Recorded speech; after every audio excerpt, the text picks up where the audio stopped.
All right, now we're going to talk about an octopus. That's the octopus. And here's the way this works. All right? This has got 2,250 square pounds, right? Correct. Of air in it. Not oxygen, air.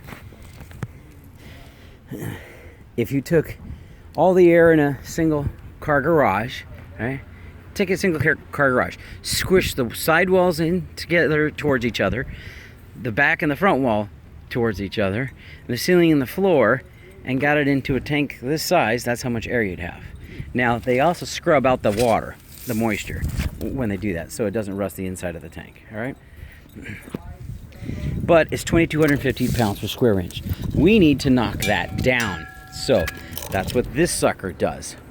This thing is the first stage. It takes the pressure in the tank, that's 2,250 pounds, and knocks it down.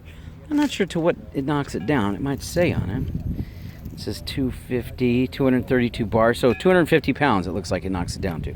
See that? 250 pounds? Okay. Or 250, all right? So it knocks it down. From there, it's still too much air for us to breathe. So then we have these little gizmos. That knocks it down even further. I'm not sure to what it knocks it down. But I can tell you, it knocks it down so low that if it's not adjusted just quite right, when it gets in the water there, the air will just start coming out. At which point you have to whack the thing. So what you're going to do is you're going to attach, now that's half of the gauges, or that's half of this setup, all right? We're going to hold off on the other half of the setup in a second. So now what we're going to do is we're going to attach this to the tank. And since I'm holding the camera, I'm going to let you do that. See that black knob? Unscrew that black knob. Good. And then take that funny little black cone out of there. Side. Look inside there, right? There's a little screen, right? Okay. Just make sure it's not rusty. The retaining clip is in there. Okay. Now, you are going to attach that to this. Okay. So seat this little part right there. Right? So push it onto it. Yeah. Seat it. Push that against there. There you go. And then tighten it. Good.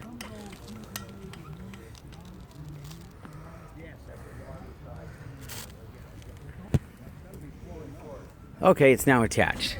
Now, that leaves these two little dangly things. All right, they're on this side, and then we're going to hold off on that and that one for a moment. Okay. We want these to be over our right shoulder eventually, and those are going to go over the left shoulder.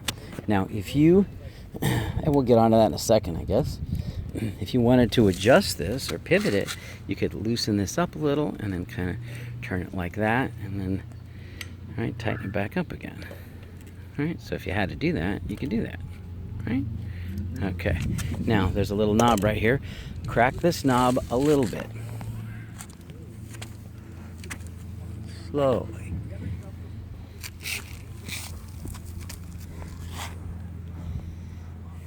Want to keep going? Yeah, sure. Till it stops. Okay. Then go back a little ways. Half a turn or something, or a turn. Okay, all right. Pick up one of those little things, all right? Now in the center of it is a button. Just tap the button. Good. Let's see, do that again. Good, all right. Now the other one.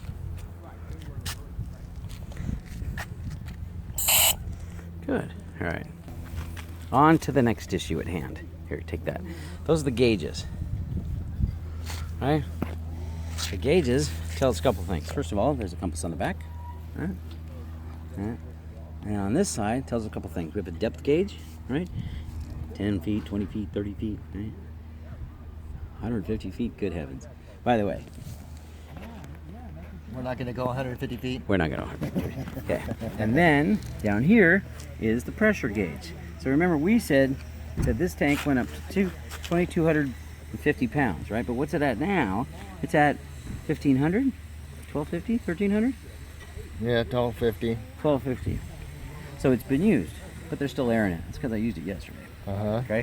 Now, if I ever point at you and then, hold like a fake gauge out and then I tap it, tap, tap, tap, tap. And I do a, hey, what is it? Your appropriate response would be hand signal, because we're underwater. 1, 2, 5, 0. Okay? Now, what you would not do is go a 1, 2, and then 5. There, and that's not clear enough. It has got to be 1, 2, 5, 0. Got it? Well, 0 would be bad. Right, but I need to know that it's 1250, not 125. You know, 125 would be a lot worse than knowing it's 1250. So, all right. Now we always want to come back when there's 500 pounds per square inch in there. Right. All right.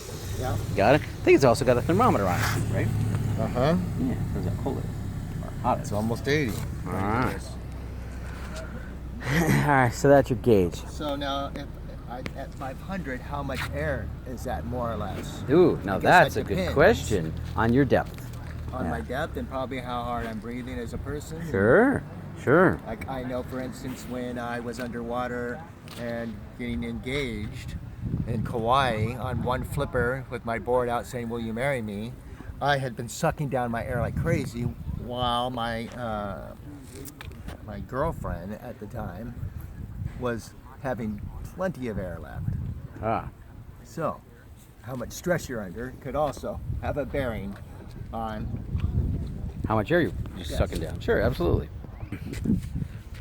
Now let's talk about the depth gauge and depth. Okie dokie. The depth gauge says 10, 20, 30, 40, 50, 60, 70, right? Okay. We are not going to go very deep at all. Now, 100 feet is super deep in scuba diving. Right. All right? Really deep. Scuba diving I has have to have special tanks for that. scuba diving has something called atmospheres, right? Every 33 feet is an atmosphere. Every 33 feet? Yeah, 33 feet, 66 feet, 99 feet is an atmosphere. Okay. Okay. Now, if you go down deeper than 33 feet, if you go down to 35 feet, if you go down to 70 feet, if you go down to 100 feet, you have to stop at 15 feet for 3 minutes and off gas. And off gas? Yes.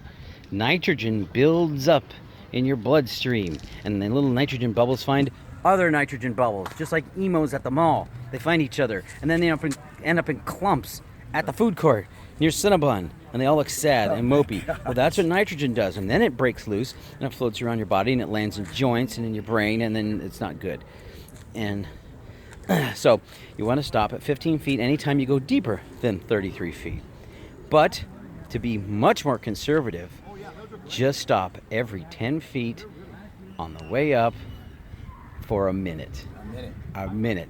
Those are the Navy dive tables. Ever since I started following those, I don't get loopy when I'm out of the water. I don't feel dizzy and something going on in my noggin.